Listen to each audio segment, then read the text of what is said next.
estaba comentando a los servidores que el día de ayer me fui a cortar el pelo, irónicamente, ¿verdad?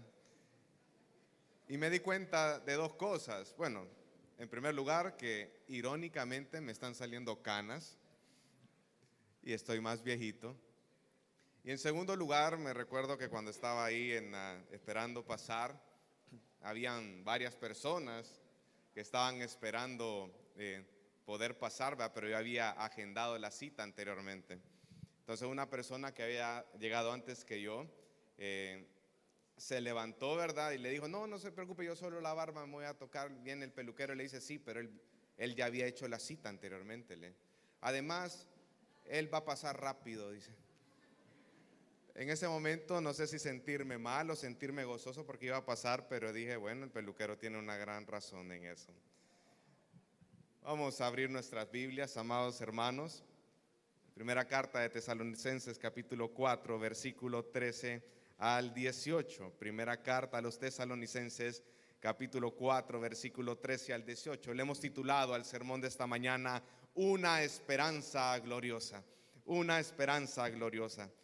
Dice su palabra, pero no queremos, hermanos, que ignoren acerca de los que duermen, para que no se entristezcan como lo hacen los demás que no tienen esperanza. Porque si creemos que Jesús murió y resucitó, así también Dios traerá con él a los que durmieron en Jesús. Por lo cual les decimos esto por la palabra del Señor, que nosotros, los que estemos vivos y permanezcamos hasta la venida del Señor, no precederemos a los que durmieron. Pues el Señor mismo descenderá del cielo con voz de mando, con voz de arcángel y con la trompeta de Dios, y los muertos en Cristo se levantarán primero. Entonces nosotros, los que estemos vivos y permanezcamos, seremos arrebatados juntamente con ellos en las nubes al encuentro del Señor en el aire. Y así estaremos con el Señor siempre. Por tanto, confórtense unos a otros con estas palabras. Vamos a orar. Padre bueno, te damos gracias por esta oportunidad y este enorme privilegio que nos permites tú de venir aquí, congregarnos, Señor, y aprender de las Escrituras. En esta mañana te pedimos sabiduría, entendimiento, porque el hecho de que Cristo, que tú, Señor, vengas, es algo que a nosotros nos trae esperanza, nos trae consuelo, es algo que nos llena de gozo. Porque a pesar de estar en este mundo caído, Señor, con mucho sufrimiento, con mucha aflicción, con mucha angustia, Señor, con mucha tristeza, sabemos que nuestra esperanza es una esperanza gloriosa porque se basa en Cristo Jesús. Señor, estas verdades de las Escrituras deben de permear mi corazón y yo debo de aprender a vivir a la luz de estas verdades. Por eso en esta mañana te pedimos sabiduría, entendimiento, consolación, Señor, que tu palabra sea predicada y que tu Espíritu Santo haga la obra en nuestros corazones. En el nombre de Cristo Jesús hemos orado. Amén. Puede tomar su asiento, amado hermano.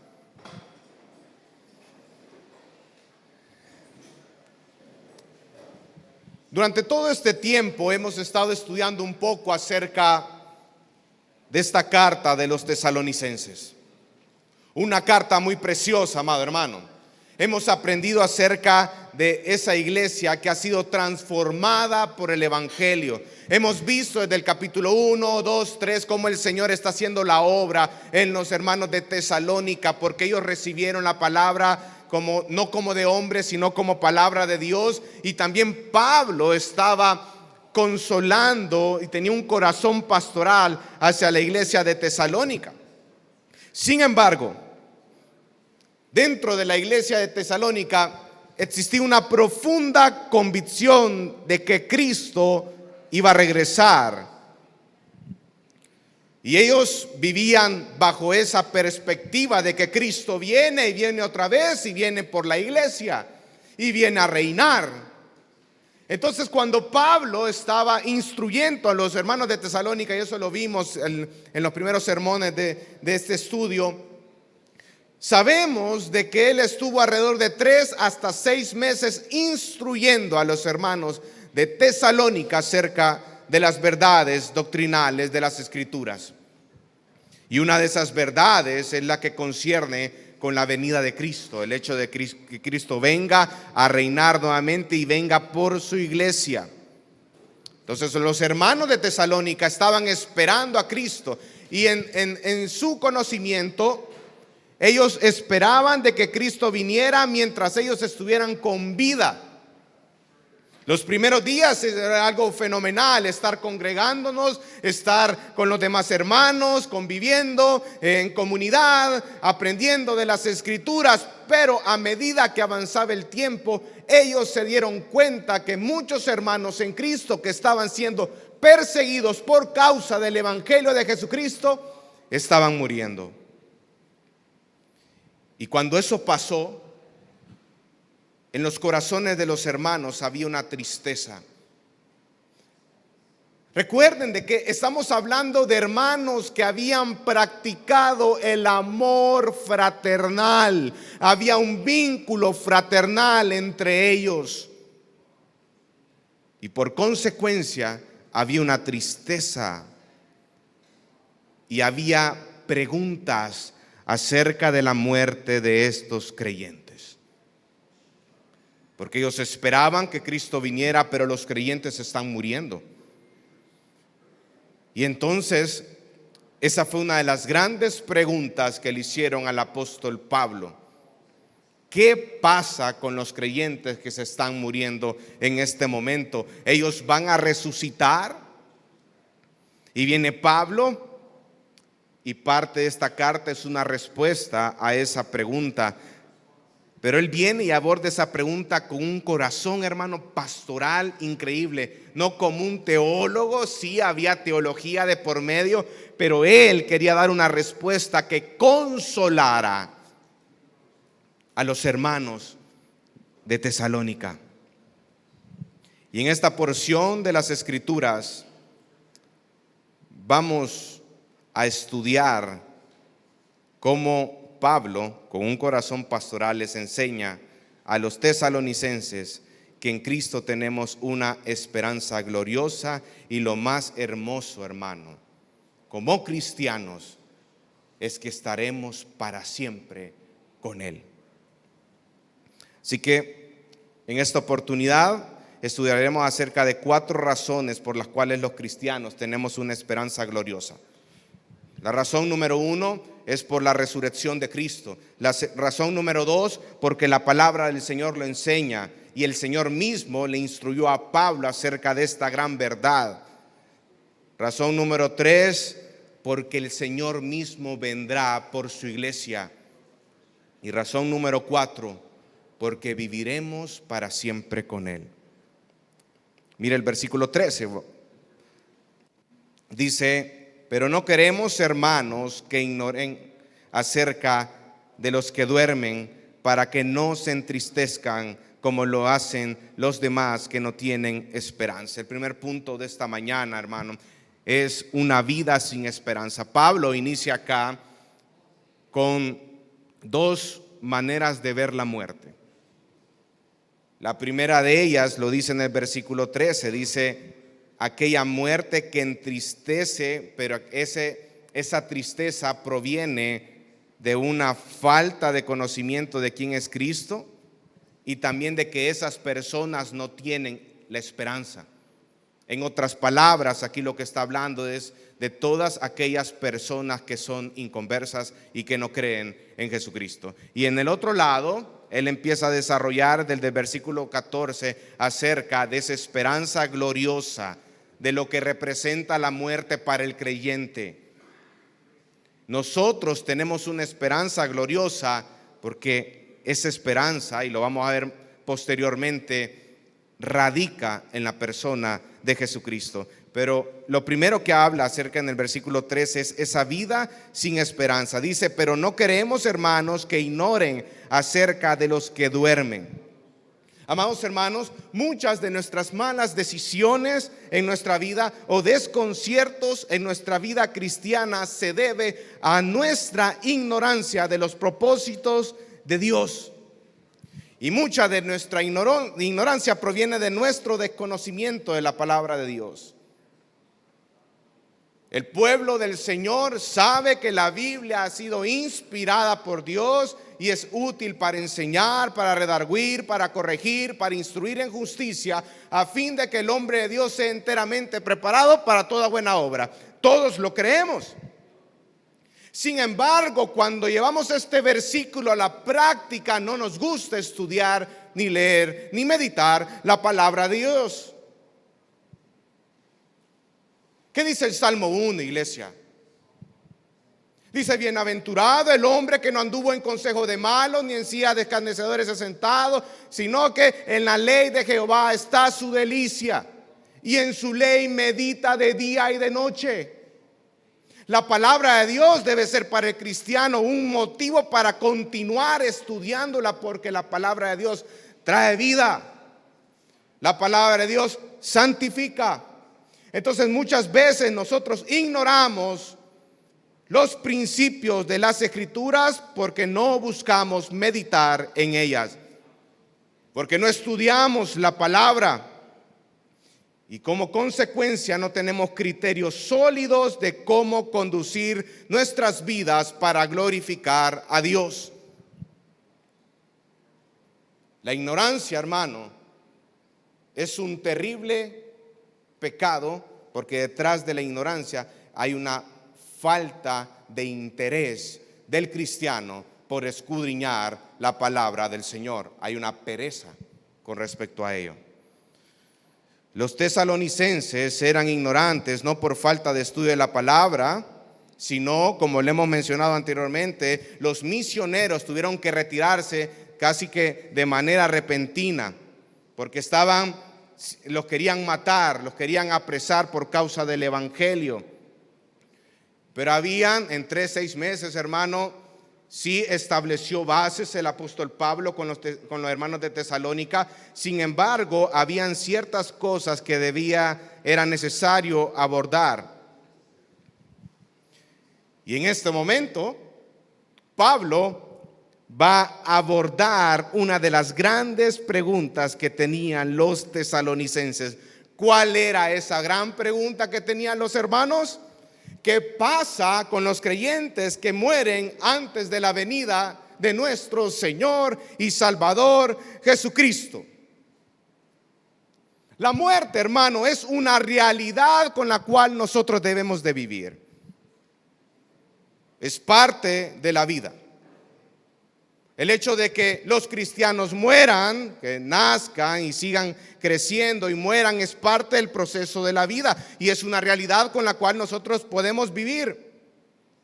Los tesalonicenses habían aprendido acerca de la esperanza del cristiano, que esa esperanza consiste en que Cristo vendrá nuevamente para llevar a los creyentes a estar siempre con Él. Esa verdad ellos la había permeado su corazón y por eso ellos habían dedicado su vida por causa del evangelio, a enseñarlo y a predicarlo y a vivirlo. Por eso una de las características de esta iglesia es que tenía un amor fraternal los unos a los otros. Pero ellos habían dado por sentado que ese retorno de Cristo iba a ser algo inmediato.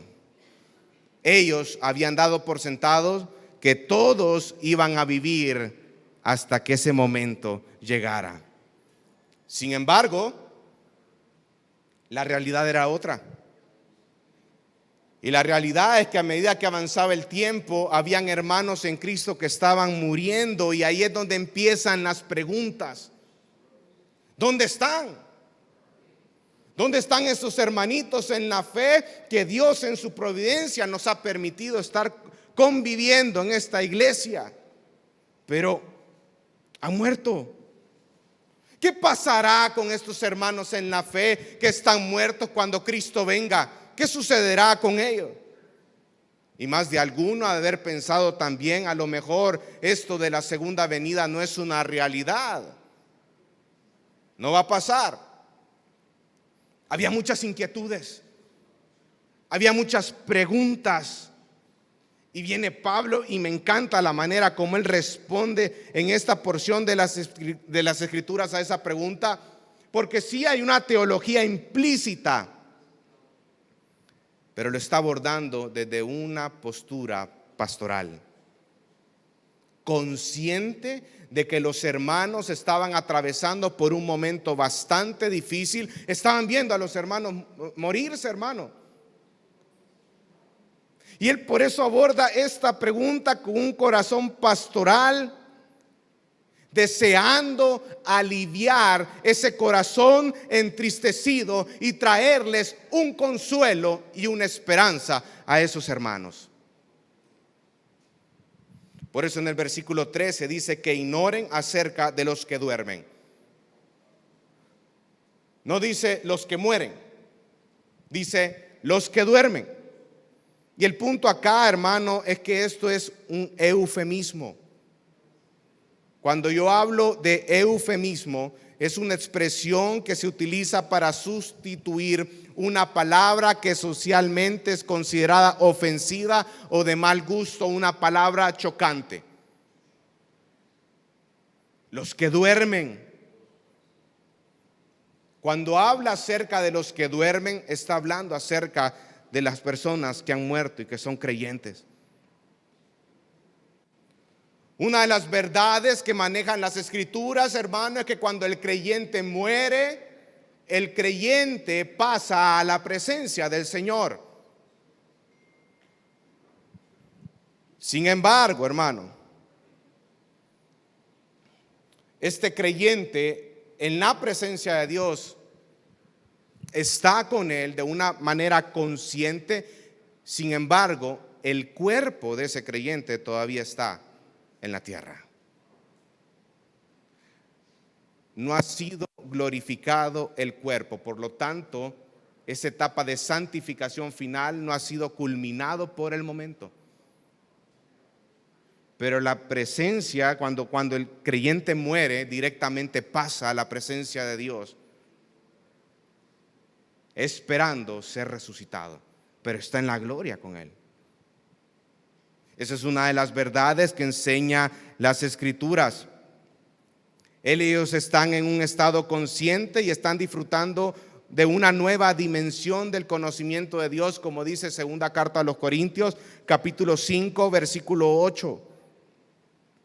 La muerte le trae al cristiano una experiencia más cerca, más rica y más plena de Cristo que la que ya disfrutaban en la tierra. Por eso Pablo en Filipenses capítulo 1 versículo 21 al 23 que dice: para mí el vivir es ¿quién? Y el morir es.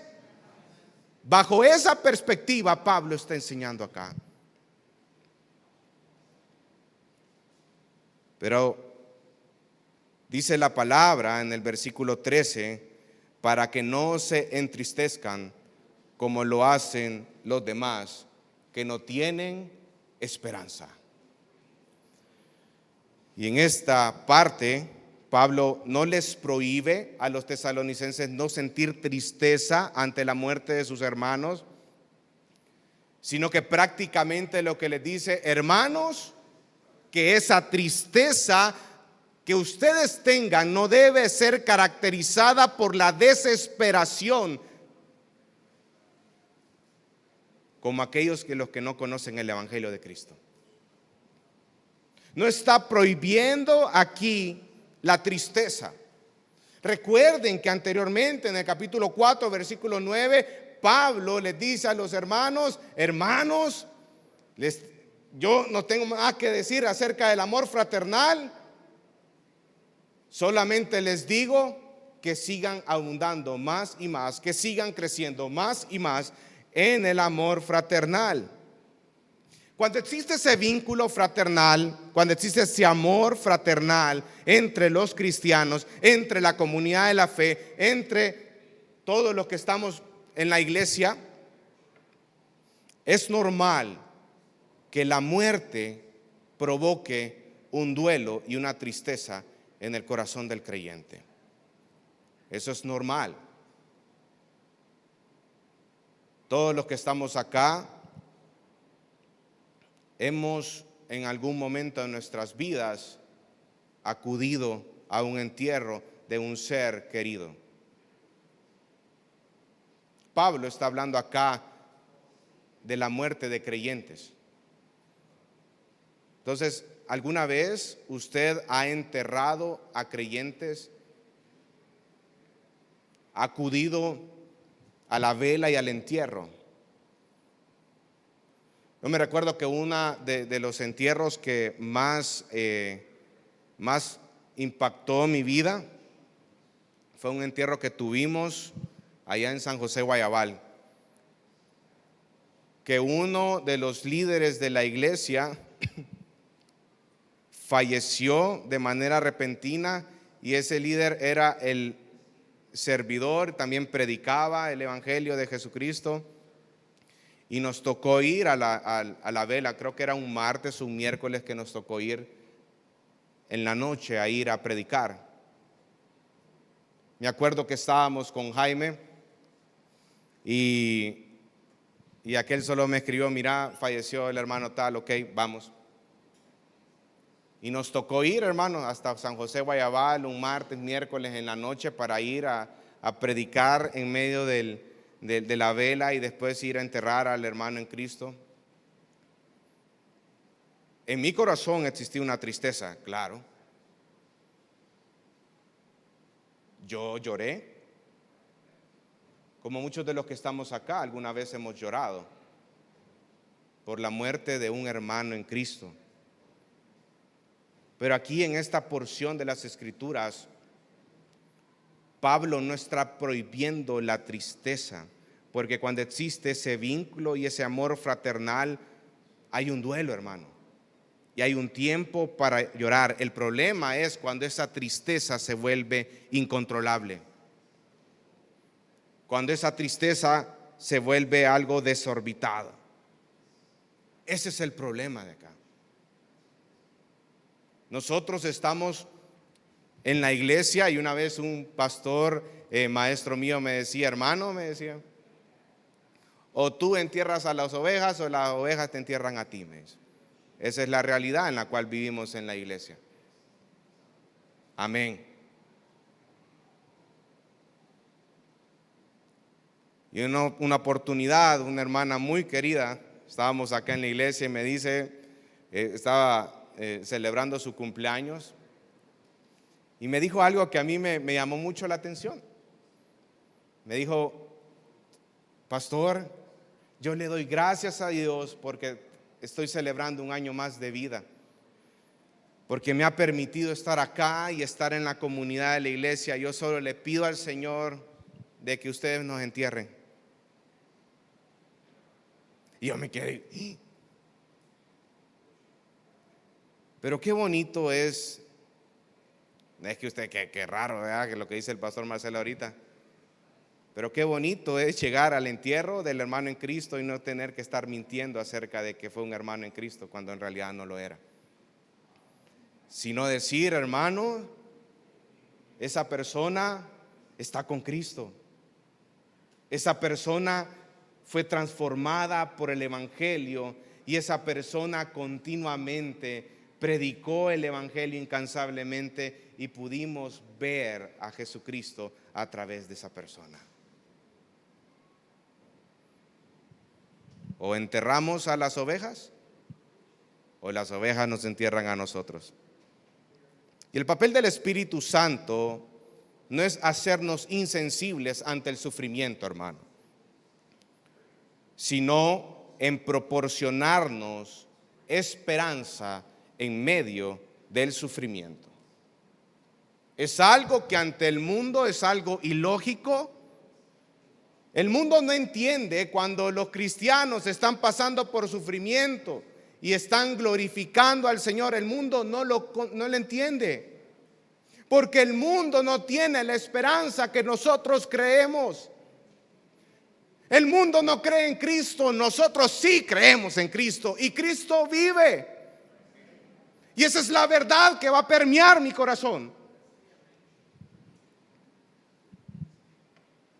Sin embargo, en ese versículo 13 nos dice que hay cierto grupo de personas que no tienen esa esperanza.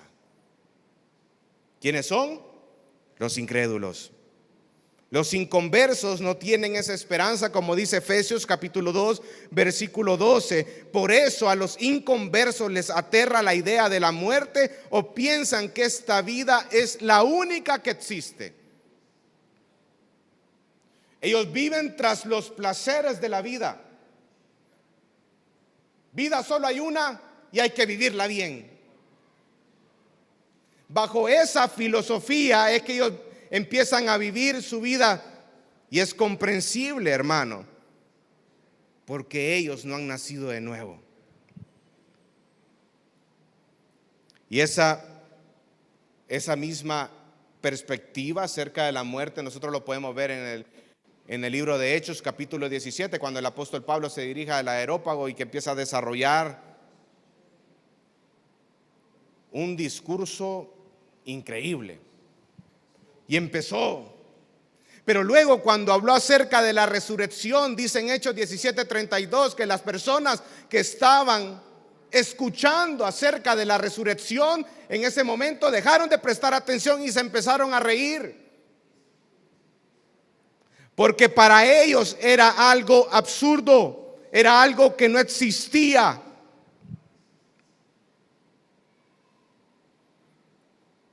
Y esa es la postura de los inconversos.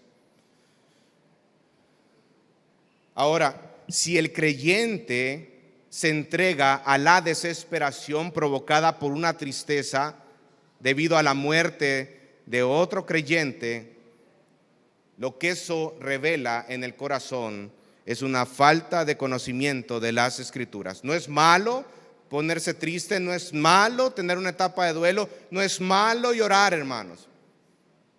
Lo malo es cuando es una tristeza desorbitada. Entonces, eso revela una falta de conocimiento en las Escrituras.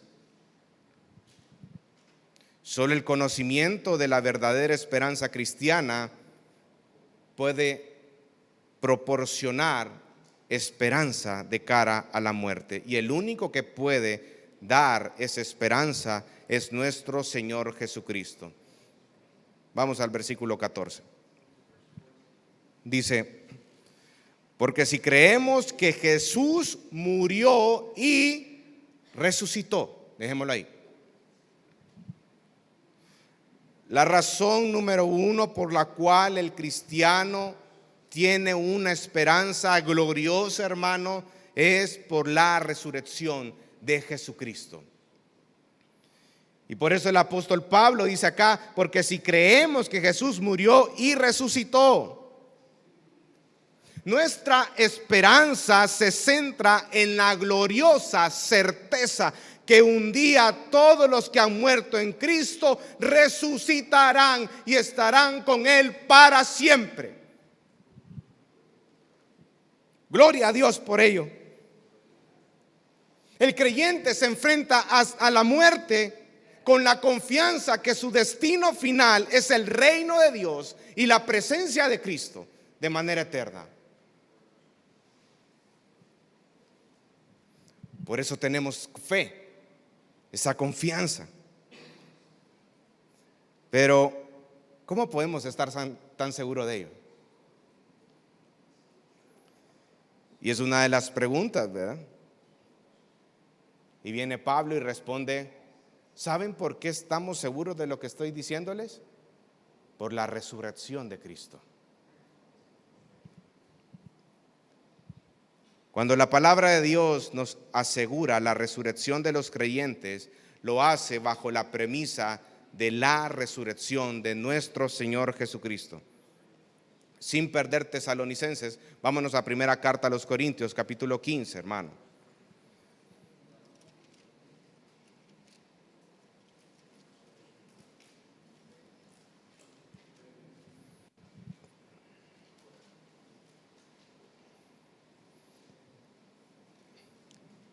Mire, hay una pregunta que aborda Pablo aquí a la iglesia de Corinto y está en el versículo 12. Dice,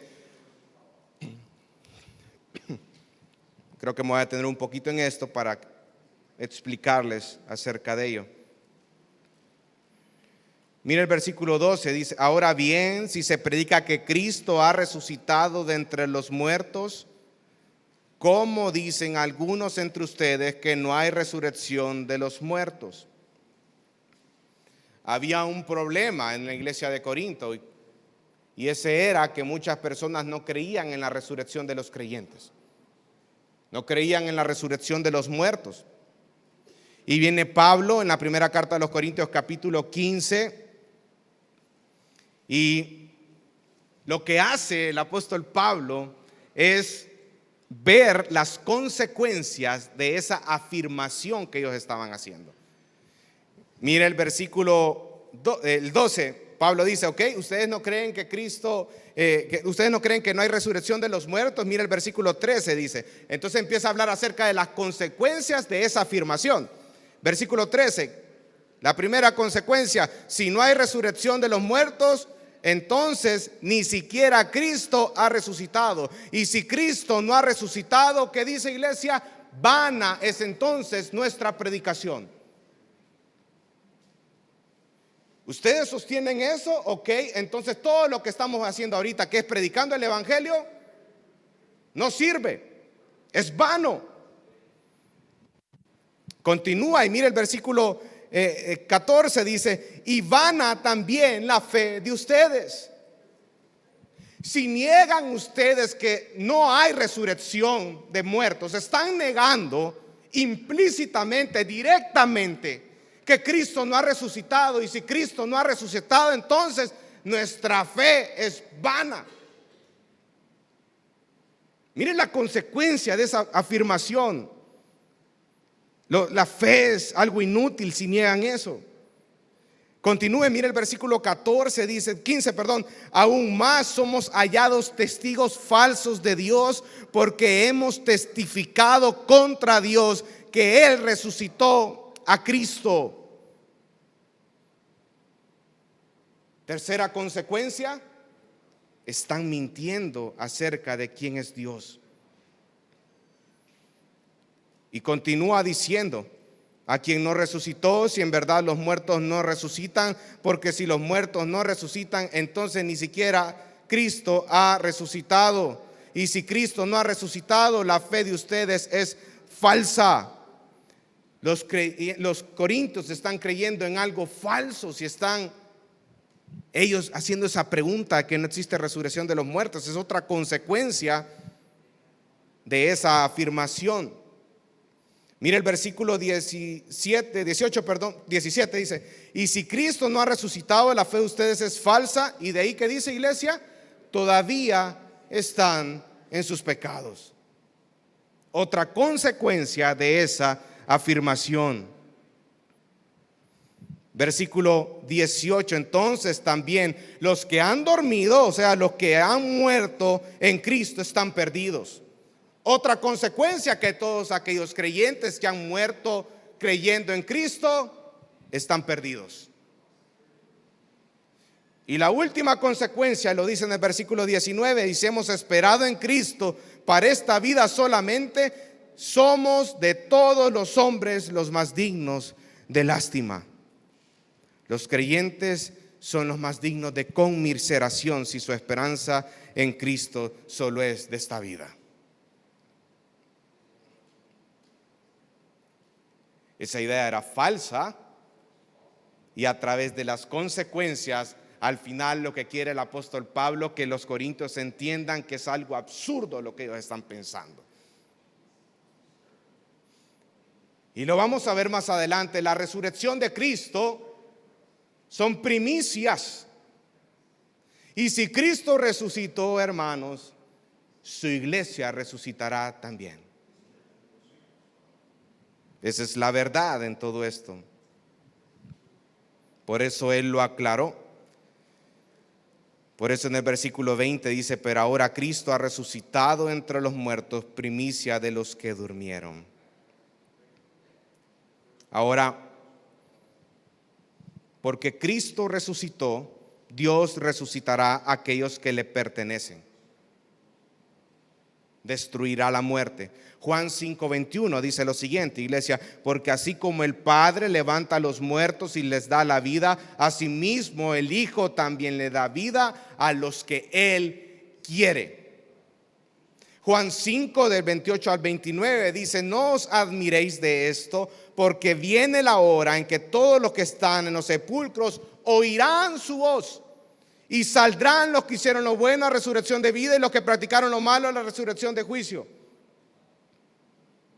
Jesucristo afirmó que Él resucitará a todos los que creen en Él en Juan 11:26, cuando dice: yo soy la resurrección y la vida, el que cree en mí, aunque esté muerto, vivirá.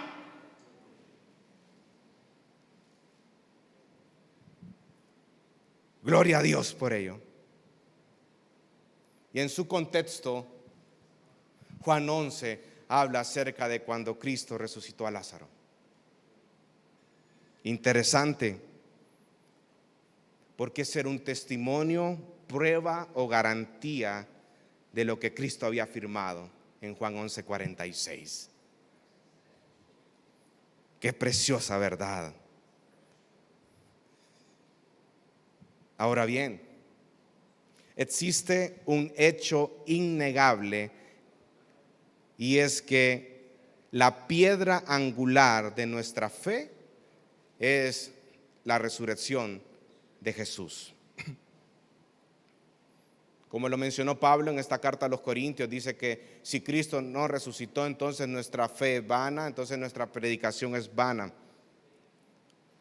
Nuestra predicación no tiene sentido y por ende nuestra fe no tiene sentido, nuestra vida no tiene sentido. Todo el cristianismo se desmorona si nosotros negamos la resurrección de Jesucristo. Por eso esta es una doctrina cardinal del cristianismo.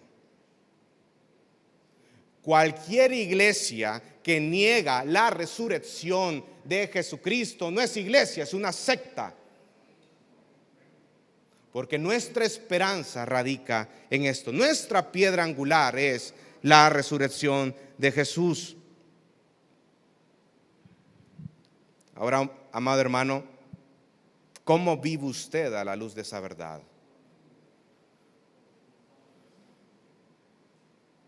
¿Usted cree que Jesucristo ha resucitado?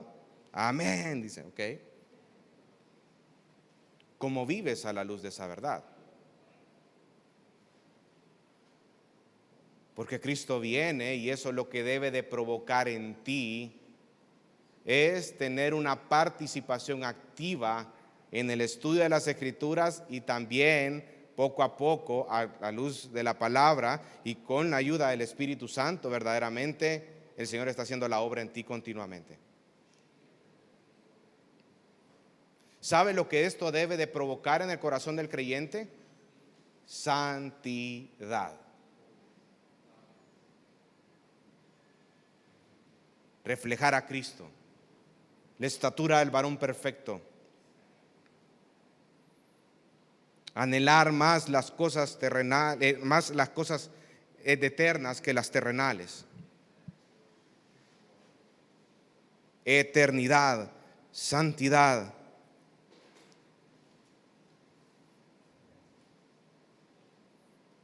Eso es algo que nosotros debemos de poco a poco vivir a la luz de esta gran verdad. Y Pablo sostiene que esto es una prueba fidedigna de las doctrinas bíblicas de las últimas cosas. En Hechos 17:31, no lo busques, se lo voy a leer, dice: porque Él ha establecido un día en el cual juzgará al mundo en justicia por medio de un hombre a quien ha designado, habiendo presentado pruebas a todos los hombres al resucitarle de entre los muertos. En cuanto a la veracidad de aquella resurrección, Pablo no tiene la más mínima duda que eso va a pasar. Volvamos a Tesalonicenses, capítulo 4, versículo 14. Por eso es que él inicia el versículo 14 diciendo: porque sí creemos. Porque sí creemos. Ese sí creemos más que denotar incertidumbre, significa puesto que creemos. O sea que Pablo está dando por hecho ese evento, no está dudando. Entonces puede usted preguntar en esta mañana, pastor, entonces, ¿cómo puedo creer en la resurrección de Cristo si yo no lo he visto? Respuesta, hermanos, es por fe. Nuestra confianza es cuestión de fe. ¿Qué fue lo que le dijo nuestro Señor Jesucristo a Tomás el incrédulo? Cuando Tomás, ¿qué fue lo que dijo él? Él dijo, si yo no lo veo, si no toco las llagas en sus manos, yo no voy a creer. ¿Qué fue lo que dijo Cristo cuando se presentó y le dijo, mira pues, Señor mío y Dios mío, dijo Tomás? ¿Y qué fue lo que le dijo nuestro Señor Jesucristo? Porque tú has visto, estás creyendo, pero bienaventurados aquellos que sin verme han creído. ¿De quién está hablando ahí nuestro Señor Jesucristo? De su iglesia. Es por fe, pero esta fe, hermano, no es una fe ciega, sino que es una fe que está fundamentada en hechos verídicos, en pruebas o evidencias presentadas en el Nuevo Testamento. En primer lugar, el Nuevo Testamento nos habla acerca de aquellas personas que fueron testigos oculares de la resurrección de nuestro Señor Jesucristo. Las apariciones de Cristo resucitado, usted puede ver eso en Mateo 28, del 16 al 20, Marcos 16, del 9 al 19, Juan 20, 11 al 21, 25, Hechos 1, del 1 al 11, pero también Pablo ofrece un extracto acerca de esas apariciones en la primera carta a los Corintios, capítulo 15, versículo del 1 en adelante. Ahí es un extracto de todas las apariciones de Cristo resucitado, porque él está fundamentando lo que él le está diciendo a los corintios con algo verídico.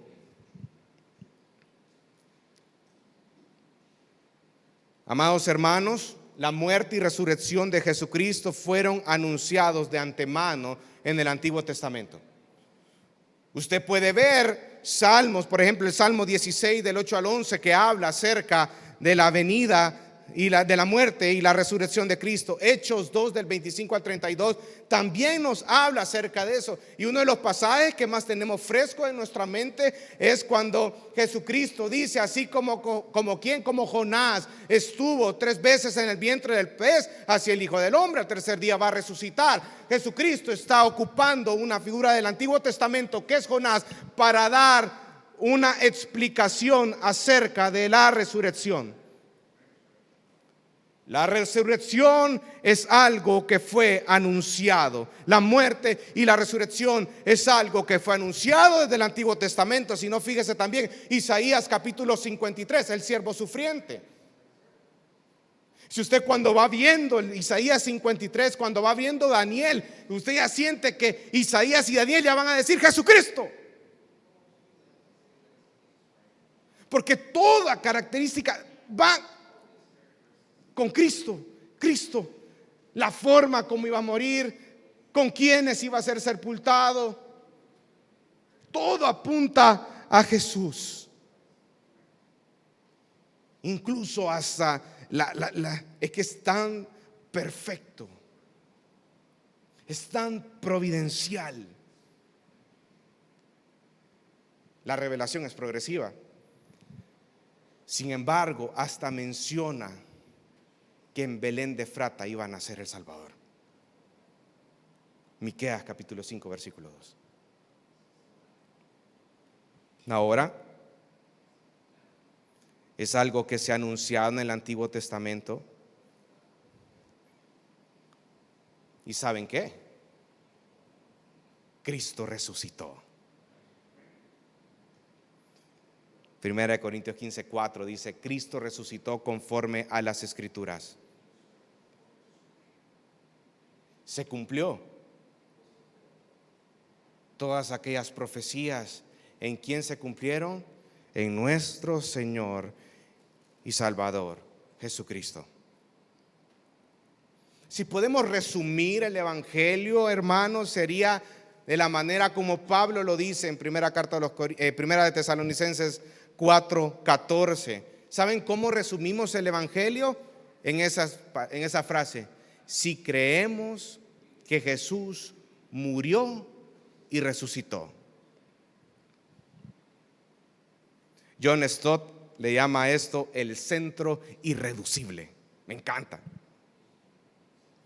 Y en esta frase encontramos la esencia del Evangelio, de la doctrina cristiana y por ende de nuestras propias vidas, porque nuestras vidas las regimos a la luz de las Escrituras. Cristo murió y resucitó. Pero hay otro aspecto que quiero destacar, que cuando Pablo menciona, dice Jesús.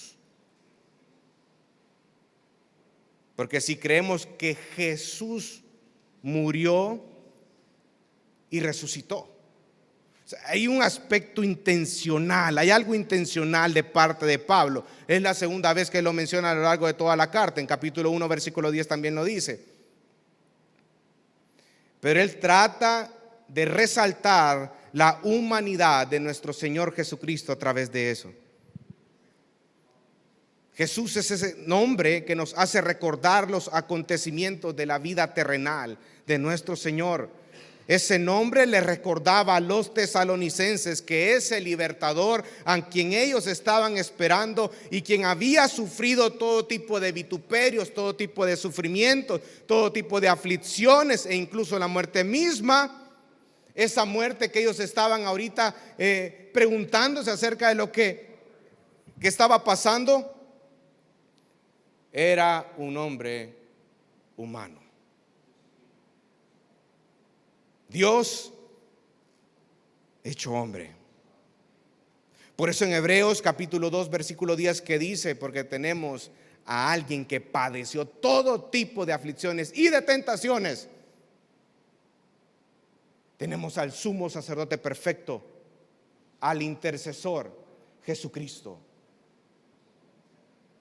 Y cuando hablamos acerca de la humanidad de Cristo, muchas veces nosotros como pueblo de Cristo, como cristianos, vemos la humanidad como algo de menos.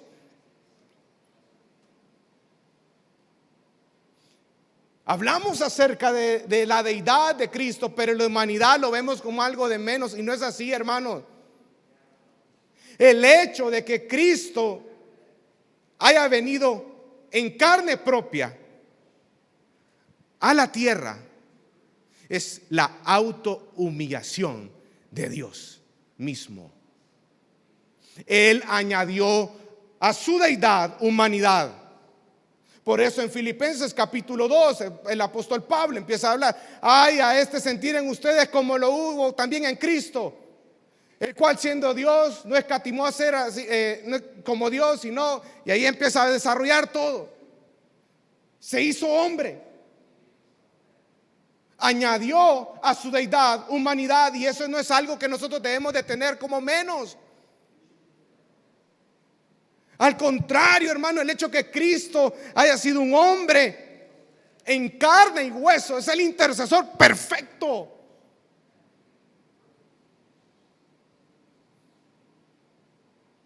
Es nuestra reconciliación para con Dios. ¿Sabe por qué eso trae consuelo, hermano? Porque en medio del sufrimiento, en medio de la aflicción, sabemos que tenemos a Cristo. Y Cristo padeció incluso 1,000,000 de veces más que lo que usted y yo estamos padeciendo. ¿Usted cree que lo que usted está sufriendo en este momento es un sufrimiento grande? No, hermano, eso no se compara ni con la pizca de lo que mi Señor Jesucristo sufrió en la cruz del Calvario. No se compara con Él. Nada se compara con Él. Y gloria a Dios por ello.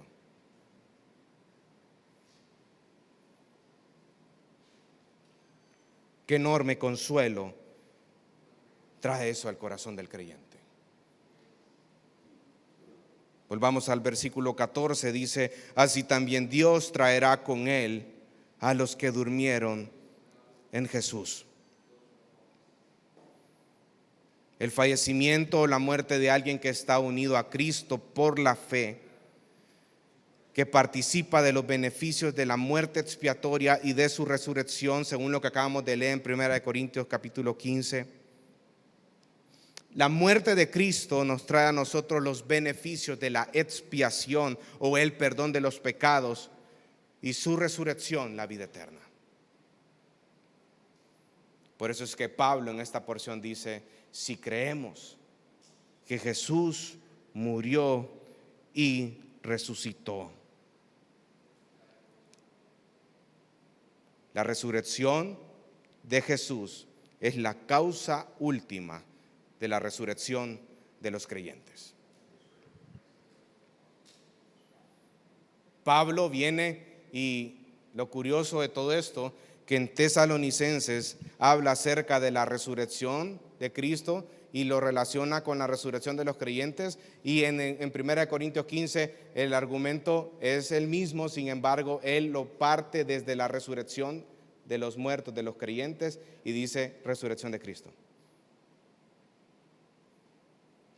Son dos cosas que son inseparables, hermano. Amarra un hecho con el otro. Son dos verdades que conviven entre sí y son inseparables. Nuestro Señor Jesucristo cumplirá con su promesa de resucitar en el día final a los que creen en Él. ¿Saben por qué nosotros lo podemos afirmar categóricamente esto? Porque Cristo resucitó. Qué gloriosa esperanza, qué grande es el Evangelio y qué consuelo enorme para nuestras almas. Mis amados hermanos, esta es una verdad que debe de permear nuestras vidas. Si podemos resumir el Evangelio, lo haríamos de esa manera. Cristo murió y resucitó. Vamos a orar, hermanos.